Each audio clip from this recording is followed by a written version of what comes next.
السلام علیکم، امید کرتا ہوں کہ آپ سب ٹھیک ٹھاک ہوں گے۔ آج کا جو میرا موضوع ہوگا وہ واقعہ کربلا اور پاکستان میں جو کچھ ہو رہا ہے اس پر میں تھوڑا سا آپ کو اپنے پوائنٹ سے بتاؤں گا۔ واقعہ کربلا ہم مانتے ہیں بہت بڑا ہی سانحہ ہے اور ہے بھی، اس میں کوئی دو رائے نہیں ہے۔ یا جو کچھ آج کل پاکستان میں ہو رہا ہے تو ہمیں اس پر غور کرنا چاہیے۔ سب سے پہلے آپ اپنے آپ کو اگر سنوارو گے تو آپ کربلا کی یاد کر سکتے ہو۔ اگر آپ اپنے آپ میں کچھ نہیں ہے تو آپ کربلا کرنے سے کوئی فائدہ نہیں ہے۔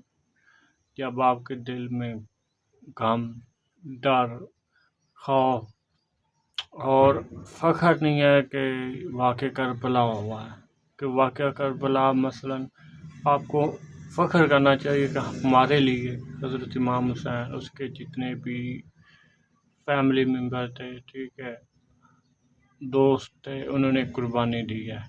اور ہمیں بھی جذبے کے ساتھ، ہمت کے ساتھ ان شدیدوں سے لڑنا چاہیے جو پاکستان میں ہو رہا ہے۔ انتہائی ظلم، عورتوں پر ہاتھ اٹھائے جا رہے ہیں، مردوں پر، بچوں پر، معصوموں پر۔ جو واقعہ ہوا ہے سرگودے میں 8 سالہ بچی کے ساتھ، ہزار ہو رہے ہیں۔ ایک سرگودے والا تو ایک واقعہ، ہزار ہو رہے ہیں، قسم سے ہو رہے ہیں۔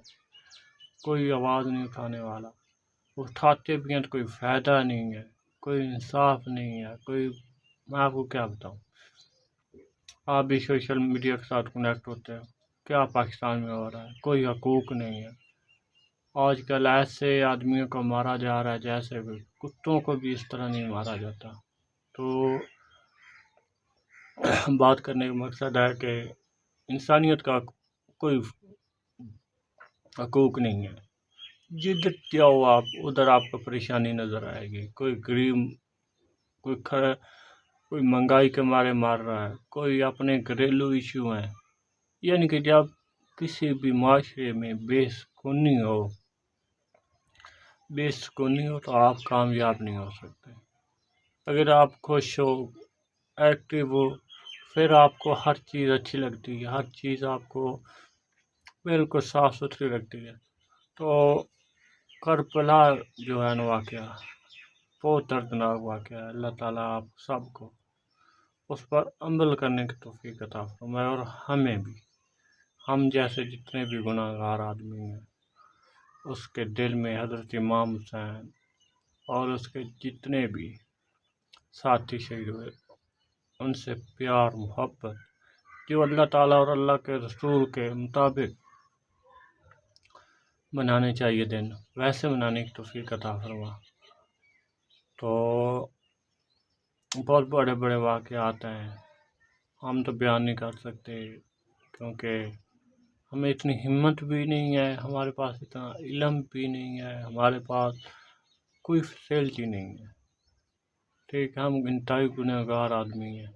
بس ہمیں یہ چاہیے کہ آنے والے 2-3 دن میں جو 8، 9، 10 محرم ہے اس پر انتہائی سادگی سے زندگی گزارنی چاہیے، اور 24 گھنٹے ہمیشہ کے لیے 12 منتھ کے لیے ہونی چاہیے۔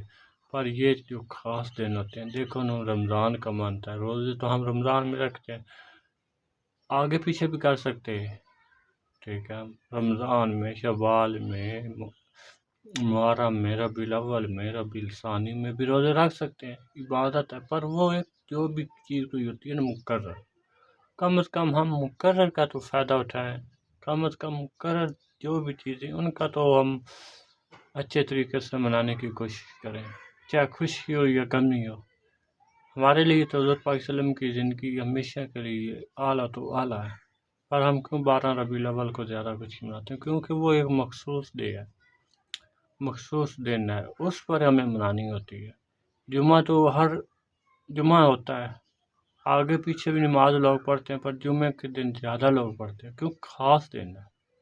جو بھی کوئی خاص دن ہوتا ہے اس پر زیادہ کوشش کریں کہ اس پر زیادہ محنت کریں، کیونکہ اللہ تعالیٰ کی طرف سے بھی خاص ہے، تو اس پر جتنا خاص کوئی چیز ہوتی ہے اتنا ہی اچھی چیز ہوتی ہے۔ ٹھیک ہے، تو اگر آپ کو یہ باتیں اچھی لگی ہیں تو پلیز اس کو شیئر بھی کر دینا، لائک بھی کر دینا، سبسکرائب بھی کر دینا، تاکہ اس میں میری بھی لیے بھی خوشی ہوگی اور آپ کی سپورٹ کی ہمیں ضرورت۔ اللہ حافظ۔